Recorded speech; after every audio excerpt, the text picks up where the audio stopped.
Por desgracia, es inevitable no referirse en estos días a la pandemia del coronavirus. Desde Esto es África, hemos pedido a Chus de la Fuente, directora de Fundación Recover, Hospitales para África, que desde la información de la que se dispone el conocimiento que esta fundación tiene en el ámbito sanitario, nos contara cómo se está viviendo el COVID-19 en este continente. Y nos ha preparado un buenísimo reportaje en el que también personal sanitario y misioneros desde allí nos cuentan cómo se ve y se vive esta situación. Podríamos decir que hay una incertidumbre grande ante qué es lo que va a reportar o cómo va a afectar el COVID en África. Sí hay certezas concretas como que es una pandemia y que es una pandemia global y que por tanto va a afectarnos a todos, con independencia de dónde estemos o en qué condición nos encontremos. Y también hay otra certeza clara, y es que se logrará vencer cuando contemos con un tratamiento probado y efectivo, o incluso lo más deseable, lo que se está buscando, encontremos una vacuna. Pero ¿cuándo llegarán estas dos cosas? Eso es algo que a día de hoy no sabemos aquí, por tanto en África tampoco podemos hablar de ello. Según datos de la OMS, de nuevo, este es uno de los mayores retos de salud pública a los que se va a enfrentar África.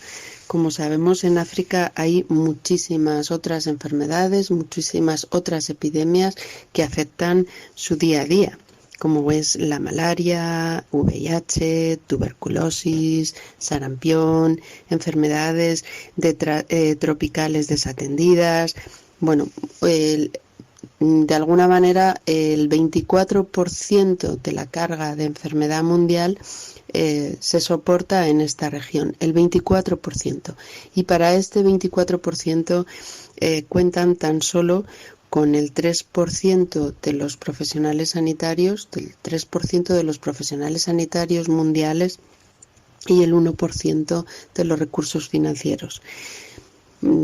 Algún otro dato, por hacernos una idea, cuentan con en torno a un profesional sanitario por cada 10.000 habitantes, cuando a lo mejor en España estamos cerca de los 40 profesionales sanitarios por cada 10.000 habitantes.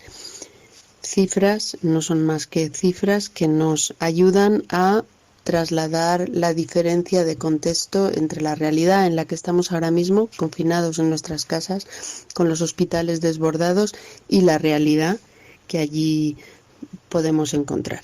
Claramente hay una relación directa entre el acceso a los recursos sanitarios y el impacto que el COVID puede tener en las diferentes poblaciones. Creo que el Camerún no está preparado para enfrentar al COVID-19.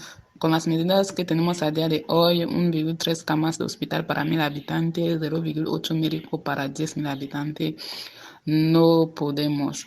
Y la verdad es que los hospitales no tienen respirador, casi la mayoría de los hospitales no tienen respiradores, y luego pues los personales tampoco están muy preparados, muy equipados para enfrentar a esta enfermedad. No estamos preparados. Y la verdad es que muchos personales tampoco tienen la información justa de lo que es coronavirus. No hemos hecho reuniones del personal para explicarle lo que realmente sabe, refuerzo de capacidad sobre la enfermedad. Así que no estamos preparados. Seguro que hemos oído distintas teorías de que en África el COVID va a afectar menos por distintos motivos. Uno de ellos, uno que se apunta, es que la población es más joven, y es cierto que es mucho más joven. Por poner algún caso, en torno al 60% de la población tiene menos de 24 años. En España, menos de 14 años está solo el 15% de la población. Y al revés ocurre con los mayores. En Camerún, por ejemplo, con más de 55 años está el 7% de la población, mientras que en España con más de 65 años está el 19% de la población. Este es sin duda un factor que beneficia a estos colectivos, a estos países de población más joven, edad media más joven.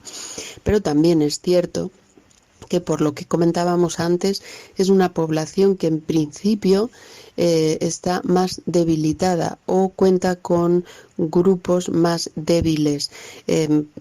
Pensemos en todos los que tienen VIH, donde el índice es muchísimo más alto que aquí, o tuberculosis, o la gente con malaria, neumonías. Bueno, todo esto también hace que sean colectivos más vulnerables, o que pudieran serlo más vulnerables, no por la edad, pero sí por otras enfermedades. ¿Y qué medidas pensamos que se pueden tomar? Bueno, a todos nos están diciendo que lo principal, lo más importante es el aislamiento y la prevención. Por ello, todos los países en África han reaccionado rápidamente, han cerrado fronteras y han empezado a tomar medidas, sobre todo de aislamiento o semi-aislamiento. Pero bueno, no todo es posible hacerlo igual que aquí. Probablemente sea más difícil. La medida que a todos nos recomiendan de lavarnos las manos con cierta frecuencia no es tan fácil de aplicar en entornos donde no tienes acceso al agua corriente o a electricidad. Cuando estamos hablando de un confinamiento en la vivienda, si no tienes acceso a la electricidad, no tienes acceso a una nevera, a un refrigerador, por lo tanto tienes que salir a hacer la compra a diario porque los productos se te estropean, por ejemplo. Un simple ejemplo, o en economías de subsistencia, donde si no sales a diario a ganarte la vida, no comerías tampoco. Entonces, estas medidas de confinamiento, de higiene diaria, no son tan fácilmente trasladables al conjunto de la población en los países de los que estamos hablando. Tengamos en cuenta que acceso al agua, hay un 40% de la población que no tiene acceso al agua corriente en sus viviendas. Por ello también me gustaría que pudiéramos escuchar de nuevo a Emily y que nos responda a ella cómo ve las medidas de confinamiento y qué medidas cree que serían más eficaces en países como el Camerún, que es el que ella conoce más directamente. El confinamiento en Camerún no puede dar, porque la mayoría de la gente vive al día a día. La mayoría de la gente deben salir para encontrar qué comer. Y luego no tenemos luz. No todas las casas tienen luz, no todas las casas tienen agua, tienen que salir también para buscar el agua en la fontana y todo eso. Así que lo del confinamiento de verdad sería para una categoría de gente que tiene medidas y para los demás no podría ser. No porque no quieren o no entienden, pero tendrá que escoger entre morir de hambre o morir de COVID-19. Habría que escoger algo, así que el confinamiento, pues si se lo hace, será solo para una categoría de gente, no para todo el mundo. El doctor Foso, camerunés y que trabaja en el Hospital San Martín de Porres de Yaoundé, nos dice que las medidas habría que enfocarlas en 3 niveles diferentes. El primero y fundamental es el de la prevención. Es fundamental trabajar este área con un uso de mascarillas obligatorio para toda la población. Además, intentar el distanciamiento en la mayor medida de lo posible, las barreras, reducir la movilidad, todo lo que se pueda dentro de la realidad que hemos comentado antes. Y, por supuesto, y mientras sea posible acceder a ello, el lavado de manos. Con estas medidas de prevención lo que se pretende es contener la enfermedad lo máximo posible. Habría un segundo nivel, que es el de identificación y despistaje de los pacientes. Un despistaje temprano y con aislamiento de todos aquellos casos que den positivos. Y El tercer nivel sería el nivel del tratamiento, que a poder ser debería ser centralizado, organizado por el gobierno y de tal manera que en cada zona cuenten con un centro preparado para atender a los pacientes graves, con los medios que tienen, sí, pero que lo puedan hacer de esta manera. Y para finalizar, yo plantearía esta pregunta: ¿cómo podemos ayudar?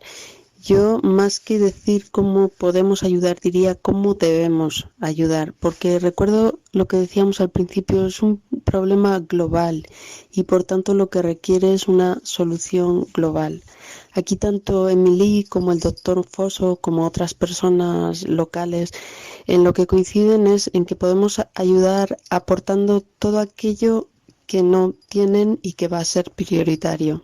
Todos los materiales de prevención, como son las mascarillas, la solución hidroalcohólica para los hospitales, los materiales para el tratamiento, los test de despistaje, medicamentos, respiradores y, por último, y sobre todo, tanto ahora como después, cooperando para revertir estas cifras y para hacer que el lugar donde nacemos no determine la salud que vamos a tener, que es lo que solemos decir en Fundación Recover.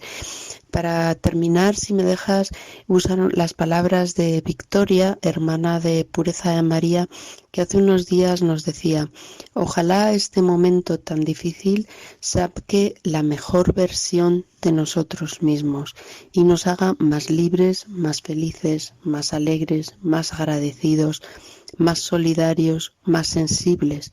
Ojalá que aprendamos a valorar más la vida.